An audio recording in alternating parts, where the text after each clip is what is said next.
You on this Tuesday. The time now is 12:30. I'm Julie Broughton. This is News 6 Extra.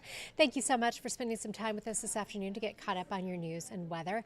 We had some wild weather, some intense severe weather yesterday. We'll talk more about that in just a few minutes. And we will also talk about the forecast for this afternoon and that chance to see more strong to severe thunderstorms.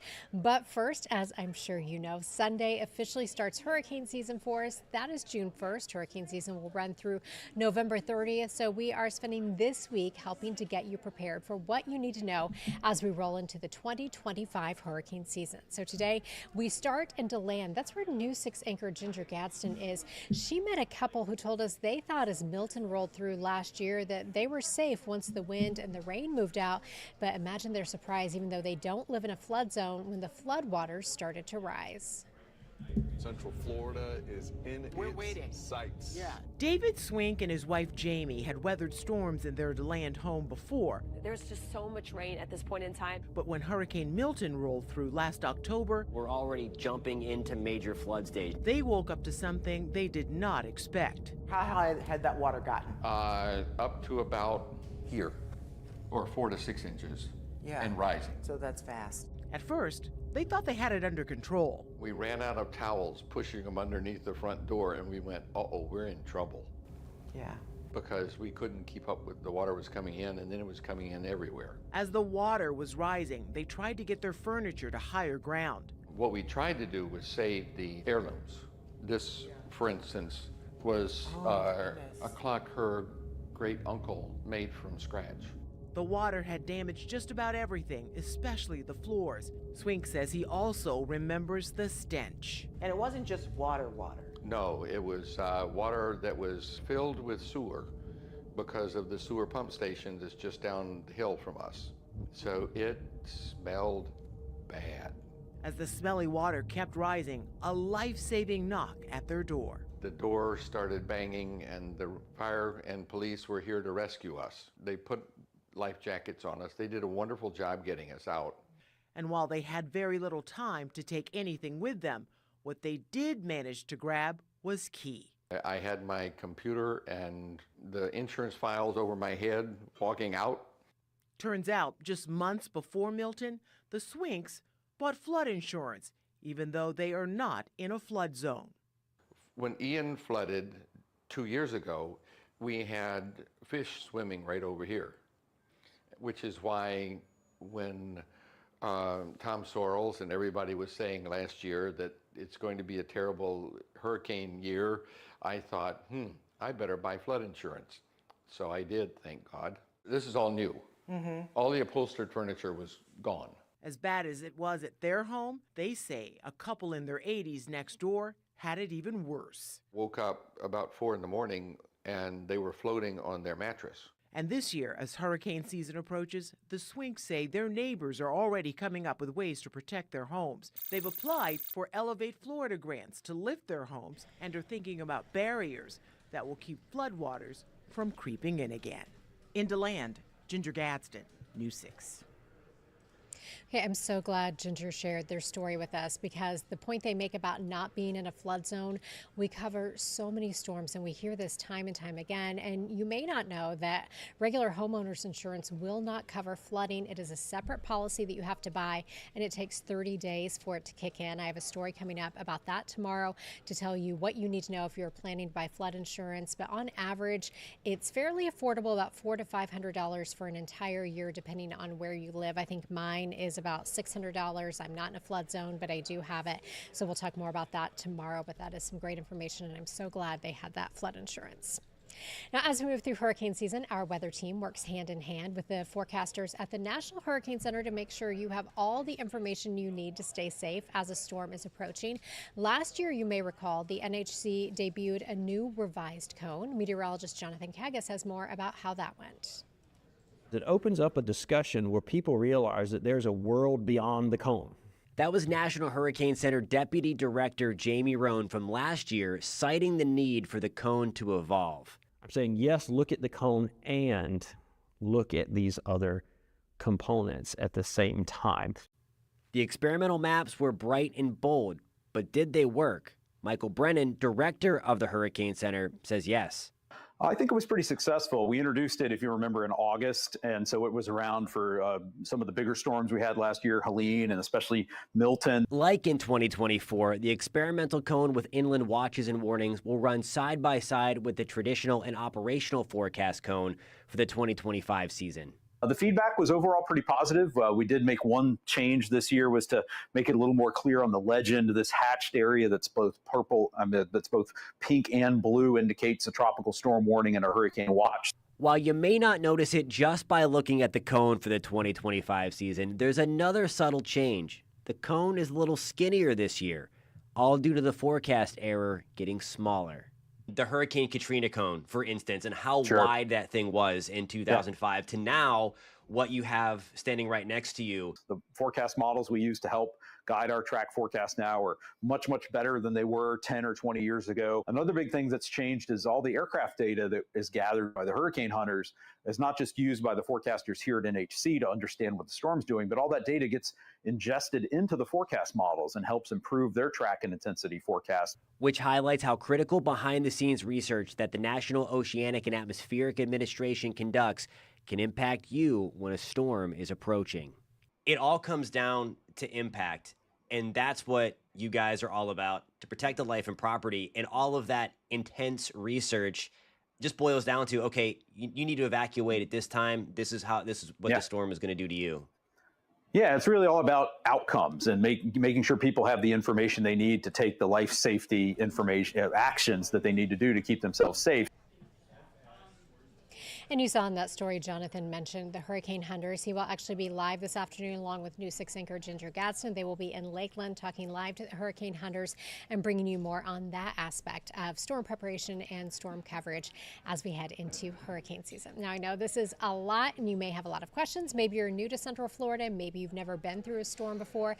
We have you covered. Here's News 6 morning anchor and insider guide Crystal Moyer with how you can submit questions that we can get answered for you. Your hurricane questions answered. Jennifer Gutierrez says she lives close to a lake in Claremont and wants to know what she can do to protect her property from any potential flying debris. I'm News 6 anchor Crystal Moyer, and I took this question to Brian Walton from BFAR Contracting, who says first, trim up those trees and clear any yard equipment. If you have a pool, throw your patio furniture in the pool. And if it's too heavy to bring inside, you can always anchor it down or tie it down. Brian says when it comes to potential flooding, don't depend on sandbags. Sandbags won't stop water from coming in if there is a flood. Okay, they work really well with wind-driven rain. And another interesting thing I typically see during hurricane season, a lot of folks taping their windows. Yes, and I can see why taping your windows is cheap and it's easy, but it kind of gives a false sense of security and the fact that it doesn't help against any sort of wind debris. He suggests boarding your windows using these Plylocks clips. You cut the plywood, the exact opening of the window, and then you use these clips, and these little teeth go right up against the block wall. So there's no drilling, and when you're done with a hurricane, you pop them right out and you can reuse them again next year. You can find more hurricane prep resources at clickorlando.com/hurricane. Crystal Moyer, News 6. We are going to take a short break, and when we get back, we'll have a check of your forecast for today, talking about that chance of seeing some more thunderstorms this afternoon. Who has the best chance of seeing some of those? Also, News 6 anchor Eric Von Aken will let us know how to prepare your home, including how to safely store any gas like propane you have around if a storm comes our way. Stay with us. We're back in 2 minutes.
The main reason that you want to try and pick up all of your hurricane supplies now.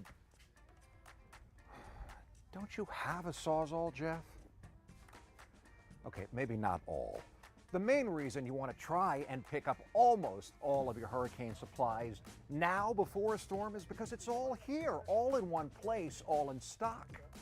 Like always, when a storm gets close, everything is flying off the shelves, and you may not get what you need.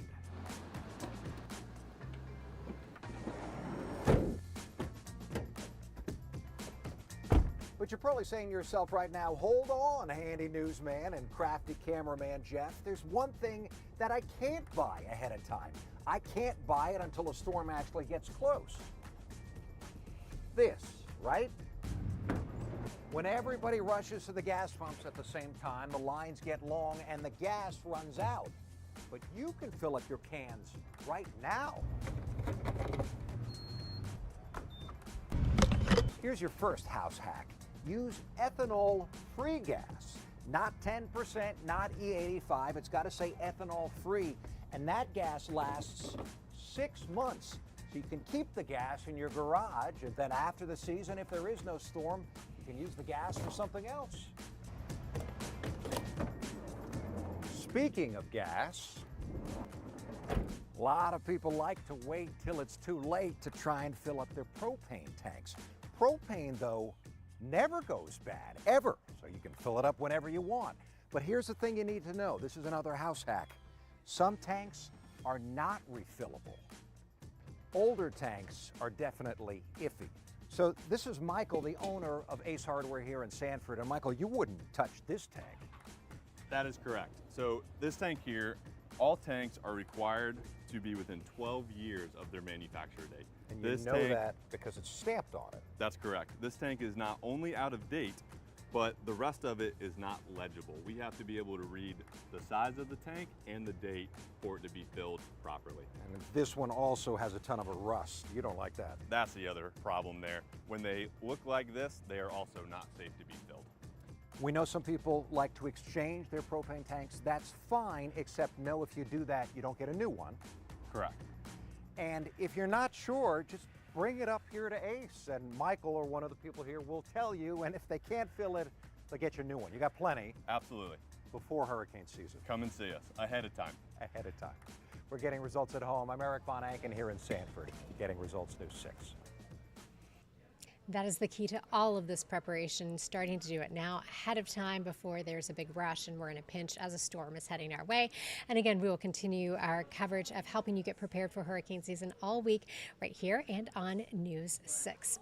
Now, it appears that we are making our transition into our rainy season. That is when we start to see those daily sea breeze thunderstorms. That's been the case for about the last week or so for us. Last night, though, especially if you were in East Orange County, we had some wild weather, including a water spout on a retention pond in Waterford Lakes area, and in that same neighborhood, lightning sparked a house fire. News 6's Angie Quesada is in the neighborhood talking to residents this morning. Several residents here in this area have been doing their morning walks or just walking around, and they can't stop but to take a look just at this insane damage behind me. Take a look at this house. Not only did they remove the garage door, but just that damage over there on the roof near the attic. This is just an example of how severe this system was, from this fire to even that rare video of that water spout, and we have video of it all.